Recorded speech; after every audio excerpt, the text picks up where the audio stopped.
Every single generation, every culture on Earth has to face this really profound question. How do we balance the world we inherit with the one we're trying to build? Well, today, we're going to dive into this fascinating framework from Indian philosophy that gives us a really powerful way to think about this exact challenge. So, let's just get right to the heart of it, shall we? The big question is this. In a world that is constantly changing, with new technology, new social challenges, should our core values, the things we hold most dear, stay locked in place? Or should they be flexible and adapt right along with everything else? And look, this is hardly a new debate. Not at all. It's a truly timeless question, one that really frames the tension between progress and tradition that you see in pretty much every society throughout history. So it really boils down to two main camps, right? On one side, you have the argument that our principles, our Dharma, have to adapt to the era, the Yuga that we're living in. But on the other side, you have the complete opposite view, that the era itself, with all its changes, must be shaped to align with those timeless, unchanging principles. This ancient question from the epic Mahabharata just captures this tension perfectly. Think about it. Do our leaders and our collective choices define the times we live in? Or are we all just kind of products of our time, swept along by forces bigger than us? It's a really powerful way to frame this whole thing. So how do we solve this puzzle? Well, the key insight here is that maybe, just maybe, this is a false choice. The concept of Dharma isn't just one single thing.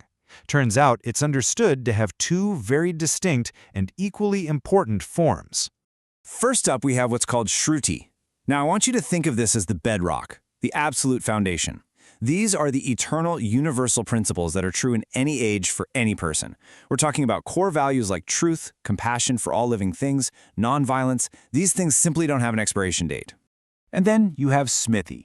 Now, these are the contextual applications of those eternal principles. These are the specific social codes, the laws, the customs, and traditions. And unlike Shruti, these are absolutely designed to be reevaluated, updated, and adapted for a specific time in a specific place. So you see, the real wisdom here isn't about just throwing out old values for the sake of it. It's about holding on tight to the eternal principles, the Shruti, while having the wisdom and the courage to intelligently update the practices, the Shruti, to fit the world we actually live in. And this idea, this split between principle and practice, it's so fundamental that there are other terms for it too. You have tattva, which means the essential truth or principle, and vyavahara, which is all about the lived, day-to-day, practical application. This chart just makes it so clear. Let's take the eternal principle, the Shruti, of truthfulness. Okay, that's the root. The contextual practice, the Smriti, could be the specific laws we create about legal contracts or slander. The core value of truthfulness stays fixed, but how we apply it in society evolves over time. Same for compassion, nonviolence, all of them. And this anecdote is just a perfect example of that. For the person who said this, their lived practice of truthfulness, their vyavahara, was so incredibly strong, so deeply embodied, that it made a modern thing like a written legal contract totally unnecessary.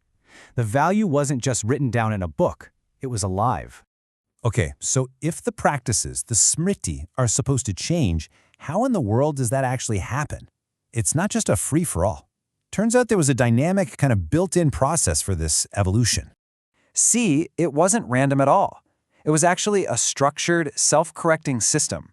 When a new challenge popped up in society, respected and impartial thinkers would actually come together, and what would they do? They'd go back to those core principles, the Shruti, and using that as their foundation, they would formulate new guidelines, new smriti, that were fit for their time. And this wasn't just some abstract theory. This was a real, functioning system. It happened in these massive spiritual gatherings like the Kumbh Mela, sure, but it also happened at the most local level, in village committees and councils of elders who were deeply trusted by their community. And this is how real social progress was made. Through this deliberate process of review and reform, society could actually reevaluate its own practices. A really clear historical example of this is child marriage, a practice that was eventually recognized as being in conflict with deeper principles, and so it was discarded. So let's bring all of this home. What does this actually mean for us, right here, right now? How can we possibly apply this amazing framework today? There's this beautiful metaphor in the Kannada language that was used to sum this all up. Hosa chiguru hale beru. It literally means new shoots from old roots. It's this idea of fostering fresh, vibrant growth that is nourished and supported by deep, strong, timeless principles. So it's not about choosing between the past and the present. No way. The real challenge, the real work, is to create a synthesis. It's about bringing that timeless wisdom into a real conversation with our contemporary knowledge, everything from modern science to art, to find the best possible path forward. Because at the end of the day, this whole framework isn't about blind faith or following some rigid, dusty rulebook. It's about a conscious, dynamic, and deeply personal lived experience. Dharma isn't what's written on a page, it's what is lived through the values you embody, every single day. And so we're going to leave you by turning that final question back to you.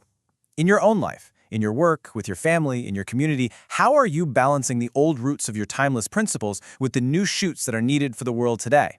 It's a question really worth pondering.